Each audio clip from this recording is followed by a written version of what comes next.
नमस्कार दोस्तों, स्वागत है आपका नेट स्टडी चैनल पर। तो दोस्तों, आवंटन लिस्ट के बाद बेसिक शिक्षा मंत्री का पहला इंटरव्यू, और उन्होंने क्या बताया दोस्तों सीट बढ़ाने के बारे में और संशोधन का मौका मिलेगा कि नहीं मिलेगा। उनहत्तर शिक्षक भर्ती पल पल की अपडेट आपको इस चैनल पर प्रोवाइड की जाती है दोस्तों, तो इस चैनल को सब्सक्राइब करना ना भूलें दोस्तों। देखिए, आइए सुनते हैं क्या कहा है शिक्षा मंत्री जी ने अपने बयान में।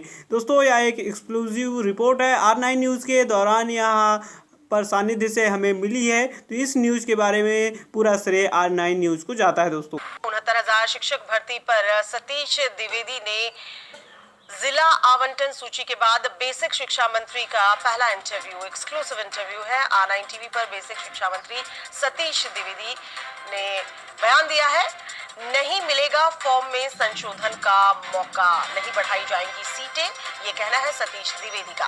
भर्ती सिर्फ 69,000 सीटों के लिए ही होगी। अभ्यर्थियों की व्यवस्था के लिए डीएम को निर्देश दिए गए हैं, रहने खाने की व्यवस्था बनाने के निर्देश भी दिए गए हैं। पूरी सीट नहीं भर जाने तक काउंसलिंग जो है वो चलती रहेगी।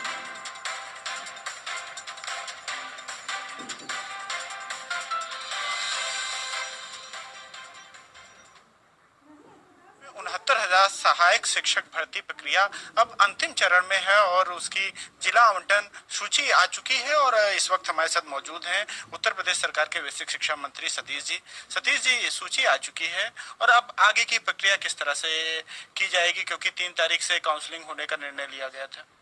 बिल्कुल, जो 1,46,060 अभ्यर्थी जिन्होंने क्वालिफाई किया था भर्ती परीक्षा में, उनमें से अंतिम 69,000 की सूची जारी कर दी गई है, जिसमें से कुछ 1100 कुछ पद रिक्त हैं जो अनुसूचित जनजाति के थे। क्योंकि उतने क्वालिफाइड अभ्यर्थी हमारे पास नहीं थे, वो पद रिक्त रहेंगे।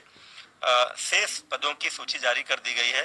3 जून से लेकर 6 जून तक ये सभी जो जिले इनके मेरिट और चॉइस के आधार पर जो जनपद आवंटित किए गए हैं, वहां पर जाएंगे। काउंसलिंग की प्रक्रिया के द्वारा इनके ओरिजिनल डॉक्यूमेंट्स का वेरिफिकेशन होगा और उसके बाद इन अभ्यर्थियों को नियुक्ति पत्र जारी किए जाएंगे।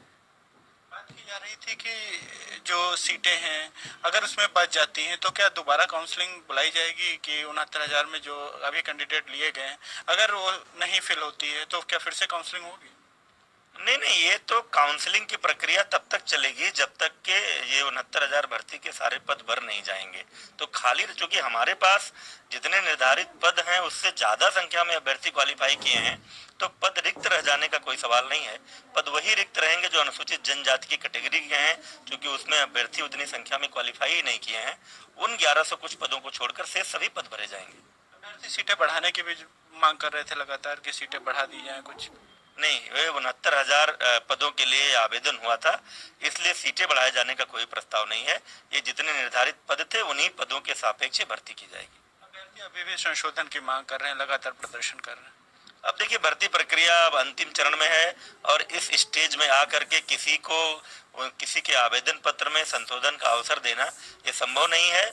जो मानवीय त्रुटियां किसी से कुछ हुई होंगी तो वो फाइनली जब अपना डॉक्यूमेंट वेरिफिकेशन के लिए जनपद में जाएंगे, अंतिम रूप से उनके जो ओरिजिनल डॉक्यूमेंट्स होंगे उनके आधार पर ही उनके रिकॉर्ड मेंटेन किए जाएंगे। जो भर्ती प्रक्रिया है वो आखिरी चरण में है और जो अभ्यर्थी अन्य जिलों से जा रहे हैं उनके लिए भी विशेष प्रबंध है। जिला प्रशासन को ये निर्देश दिया गया है कि किसी अभ्यर्थी को किसी प्रकार की कोई दिक्कत ना हो। लखनऊ से प्रियांश के साथ चंद्रमणि शुक्ला।